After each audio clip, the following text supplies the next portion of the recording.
All right, we are live with Warrior Wednesdays. This has been a technological challenge. I'm trying to get our new honoree on the air. She's been unbelievably patient, and I'm hoping this works. Is she here? Danielle. Is it working? I think it is finally working. I can't thank you enough for your patience. Oh my God, this is going to be so good. We're doing it. Okay. We are doing it. So let me start this out by saying Warrior Wednesdays is about honoring people who are facing obstacles. I'm actually in the hospital right now. Oh, you are? Okay. My dad is here, but this is the reason we're doing it, is because everybody faces obstacles. Now, you are an unbelievable woman. You're a TV broadcaster, a comedian. I met you on AZ Daily Mix, where you're a phenomenal personality.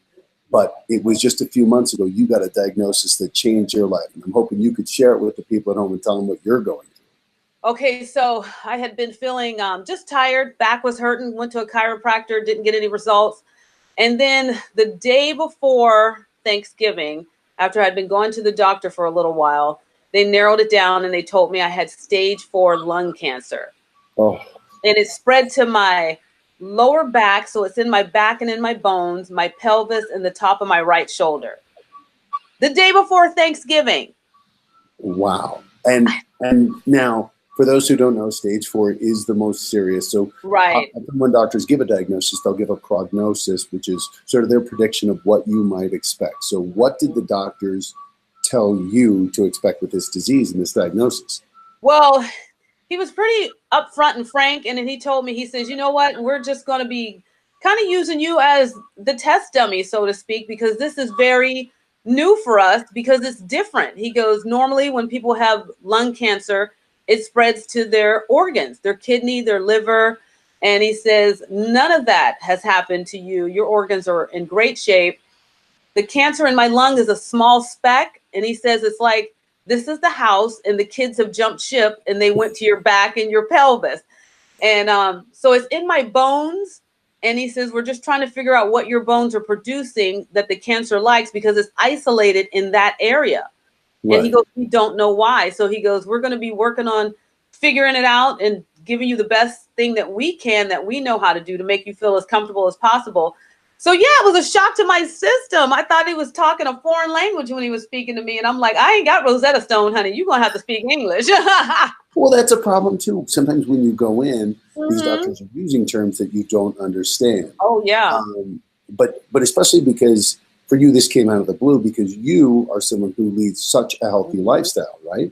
So true. I mean, and last year it would happen toward the end of the year. And that was my year. I had graduated from school with my degree in journalism after working in it for almost 17 years. And I took my time to go to school because I was doing other things. I was working, living my life. Then I decided to get in the best shape of my life. And I had always taken care of myself by working out. But I decided to really work with a nutritionist and change how I ate and just get my body the most physical best it could ever be.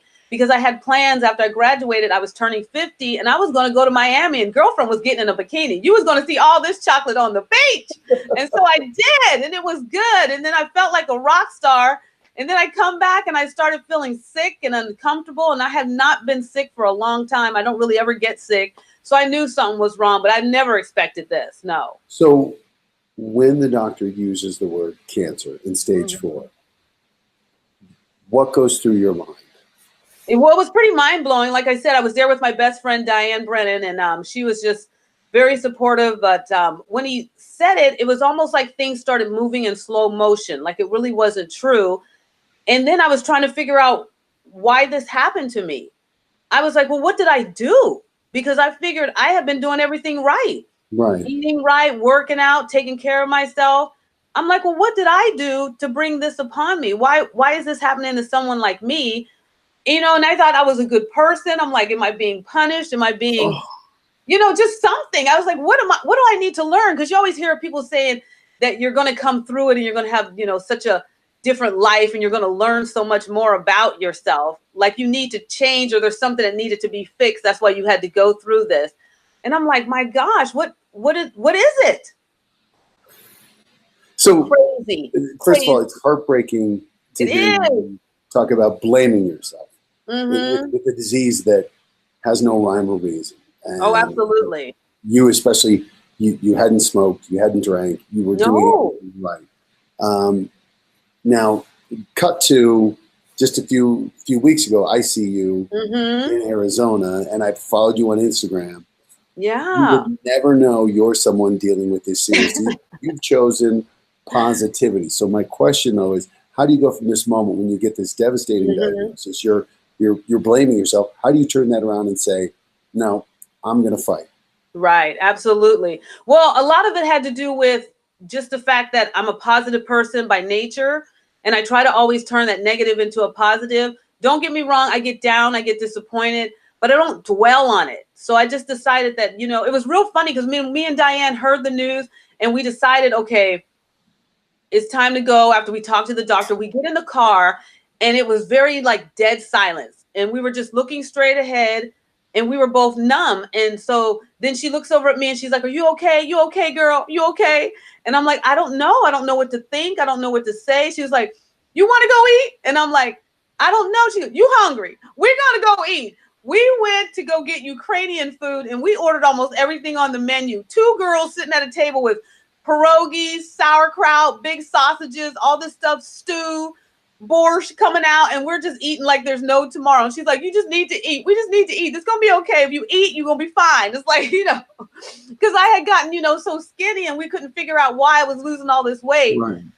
But yeah, it's just one of those things where you have to decide. You can either be miserable and unhappy, and it's still not going to fix anything because you still got to go through it. Sure. Or you can be happy and just turn it around. And my whole thing is every day is a new day to make a fresh start. So I had this news. It was the day before Thanksgiving. Everybody's in that mindset of holiday mood, family, love, support. So I just called, the next day because I needed to take a whole day to just think about this. Called my mom, called my dad, called my brother, my sister.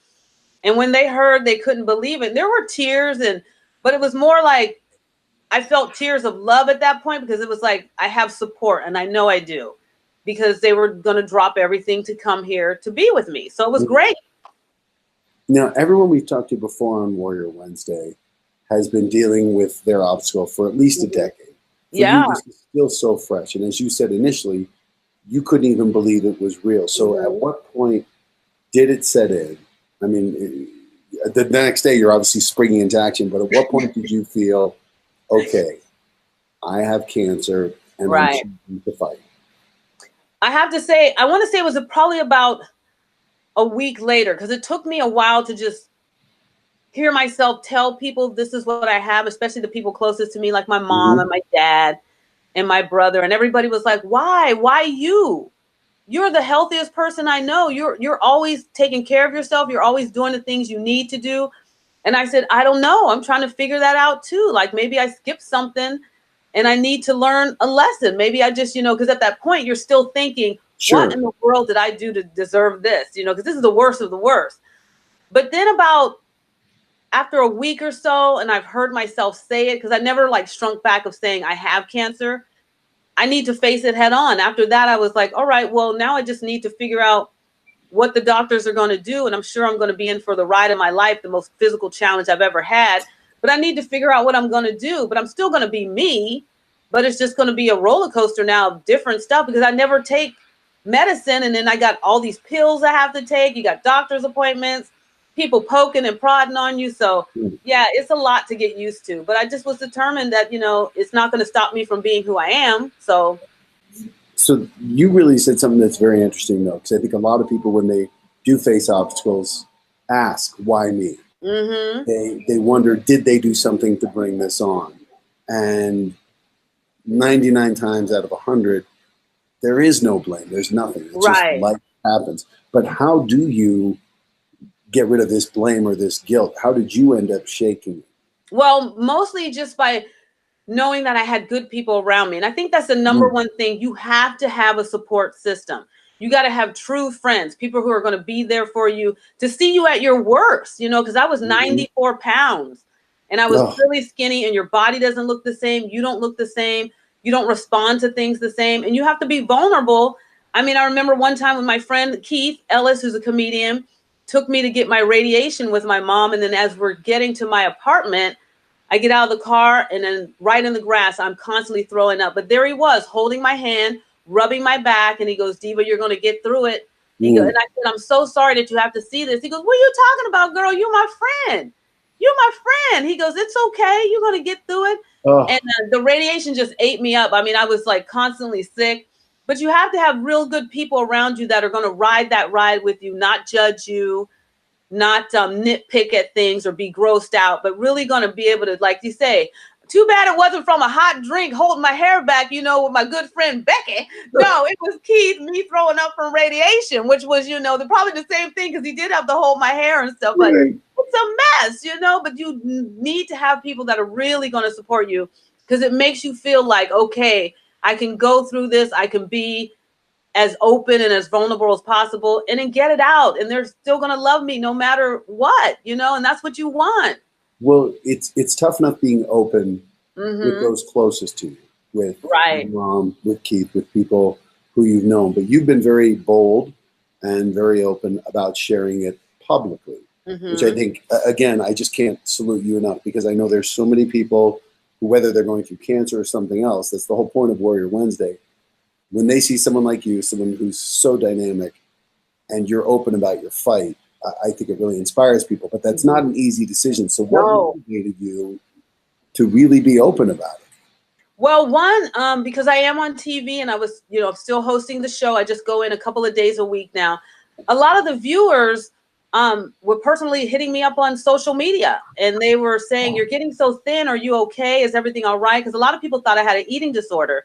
And they just watched the show and they're like, wow, Danielle's really thin now. What's going on? So I figured I need to tell everybody because they've ridden this ride with me for years on TV.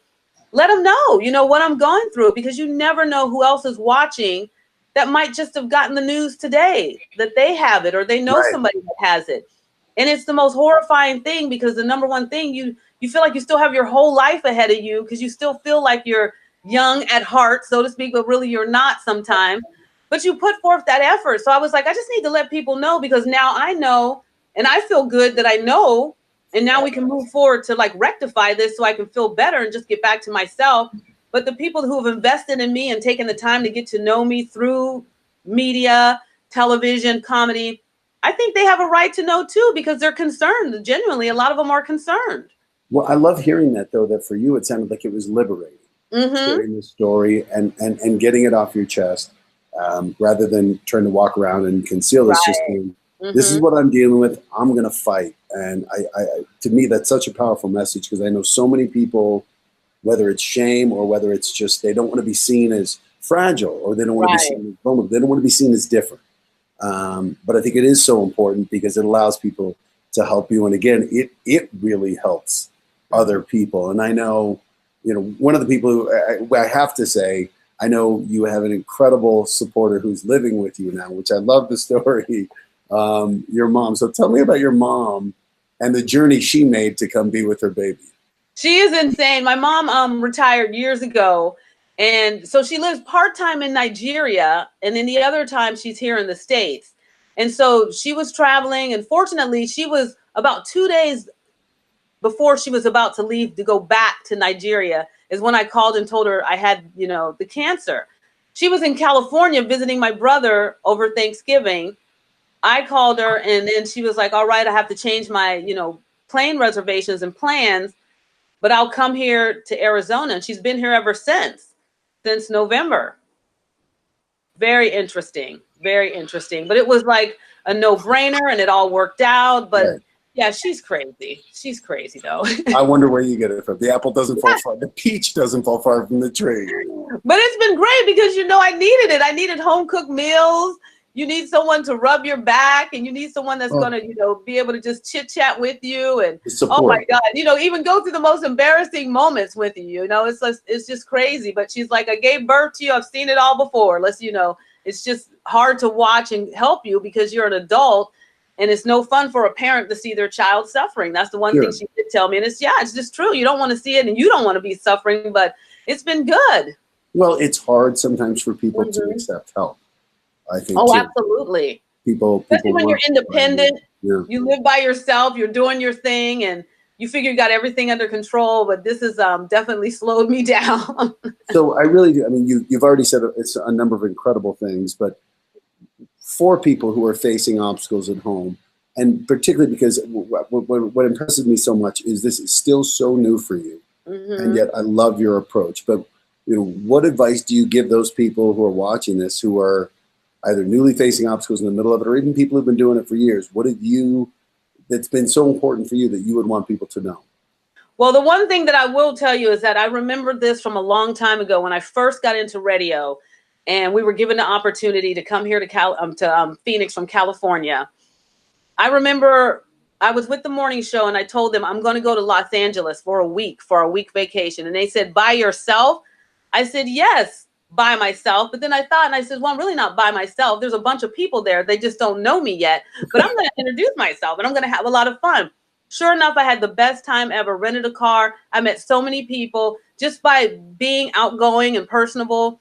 And I had a wonderful vacation. And just so people know, you really do need to have a support system around you, but just know you're never alone, because there's somebody always going through something worse or just like you. So the thing is that you have to be proactive. And that's what I choose to be, is to be proactive. You have to put forth the effort to get to know these people. Share your thing, put it on Facebook. Let people know that you're going through trials and tribulations, because you never know who else has had somebody that they may have helped that went through it, or they know what you're going through and they can lend a hand. They can make a referral. People are generally nice and they want to help, because no one wants to see somebody that they've seen along the way who've done good in pain. Yeah. It's human nature. So put yourself out there, drop the shield, drop the guard, and just, open yourself up to opportunity, because it's there for the taking, but you just have to make the first step sometime. But just know that you are never alone. That's beautiful. Now, as part of being the honoree for Warrior Wednesdays, we donate $250 to the charity of your choice. I know you have a GoFundMe, but just let people know where, if they want to contribute to you, or talk a little bit more about this GoFundMe and how it's helping you. I want people to know we're donating. We donated when I was out there doing stand-up. Great. Continue to support you. I know you have a lot of support, but where can they find it? Where can people support you? People can support me. You can find me and follow me on Instagram. It's it's the number one and only Diva Danielle. You can also find me on Facebook, just under my name, Danielle Williams, and you'll see the picture of me with the microphone in my hand. But yeah, and then I have the GoFundMe that's on my Facebook page. We shared it quite a bit on Instagram and some on Twitter. And it's just one of those things where sometimes it's just nice to hear from somebody who has went through it. A lot of people private message me and they say, "Hey, have you tried this juice, or have you read this book?" Or "I know someone and I got good news. They've had cancer. They've been battling for 4 years, but now they're cancer free." And you just want to hear that, because it gives you hope. So yeah, I mean, anything is a good thing. There's nothing, that you can't take away from it, because every day you're learning something new, especially with this process. You're definitely learning something new. Of course. And that's the whole point of this Warrior Wednesdays, is I want to bring people together, whether they're fighting cancer or whether they're caregivers or disability, whatever it is. I think everyone can learn from these strategies. And just what you've said has been, I mean, you are fighting so courageously and like the diva you truly are, which I love. But I want to give you the last words here, Danielle, because I know your future was already tremendously bright. I want to know what is in the future for you. I am so looking forward to, because a lot of people tell you once you go through something difficult that you're going to come out even better. And I always believe that, because I believe the next day is always an opportunity for something good to happen, because the sun's going to set and it's going to rise. So whatever happened in the day before, it's done. You have to look forward to the next day and it being bright and beautiful, as long as you embrace it.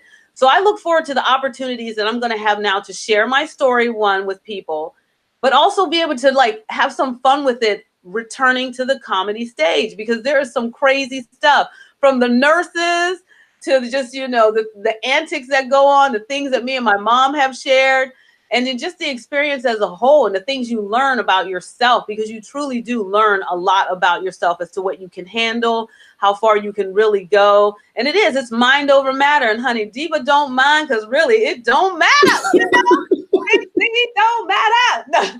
I'm telling you, a wig a day can cure anything, honey. I put this one on and I said, let's do it. Let's do it. Your But that's energy so is true. You just gotta amazing. have fun with it. But Danielle, I can't thank you enough for sharing this, and I know the viewers are going to appreciate it. And I appreciate everyone being patient. Again, I'm in a hospital. I Danielle, you and I know. have both spent plenty of time here. My dad, but I really wanted to talk to you, and I can't thank you enough for sharing your story on Warrior Wednesdays. And to me, you truly epitomize what this is all about. The message to just keep fighting. Just keep fighting. And there's a lot of warriors out there. And just warriors know, if you want to share your story, please do, because it's going to help someone and it's going to help you. And you are never alone. You got Diva as a cheerleader. Woo woo. Well, that's exactly it. You just shared your story. I'm sending Danielle, hugs thank you and so prayers much. and kisses to your dad too. Thank you. And he will do the same for you, Diva. He's going to love this. So thank you, everyone. Danielle Williams, check out the Diva. And thank you for watching Warrior Wednesdays. And remember, keep fighting. Thank you, guys. Bye.